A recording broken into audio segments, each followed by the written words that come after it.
Halo teman-teman, hari ini kita berlibur di Desa Babu Mataluo yang ada di Kabupaten Nias Selatan.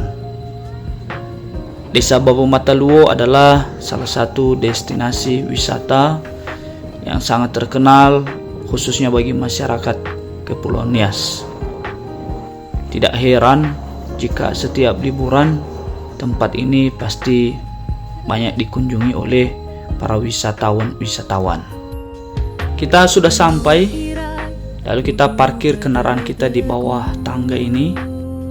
Setelah itu kita bayar karcis masuk, dan karcisnya tidak terlalu mahal sekali. Setelah bayar karcis, maka kita naik tangga. Karena tadi saya yang diutus untuk membayar karcis, akhirnya saya ditinggalkan teman-teman. Tapi tidak apa-apa, yang penting keluarga bahagia.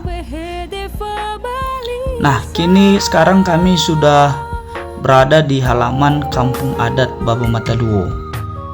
Kebetulan teman-teman, ketika kami sampai, sudah ada tamu yang duluan datang, sehingga kami bisa menyaksikan adanya atraksi lompat batu yang dilakukan oleh pemuda-pemuda di Desa Babu Mataluo ini.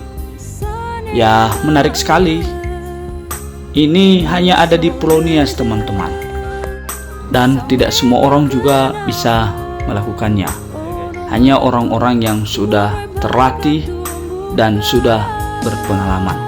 Setelah itu, sekarang kami akan memasuki rumah adat Nias terbesar yang ada di Babu Mataluo ini. Rumah adat ini terbuat dari kayu, dan sesuai dengan cerita beberapa orang di tempat ini, rumah ini dibangun dengan tidak menggunakan paku. Ya, luar biasa teman-teman. Kayu-kayunya sangat kokoh dan tahan lama. Setelah dari rumah adat, maka kami juga mencoba memakai baju adat Nias. Saya bersama dengan keluarga, kami foto bersama di bawah batu yang biasa dilompati tadi oleh para pemuda yang sudah terlatih di tempat ini. Setelah kita sudah memakai baju adat Nias ini, kita bisa berjalan keliling-keliling di halaman kampung adat Babu Mataluo. Setelah sudah beberapa jam kami di tempat ini, lalu kami memutuskan bersama-sama untuk melanjutkan perjalanan ke Lagundi.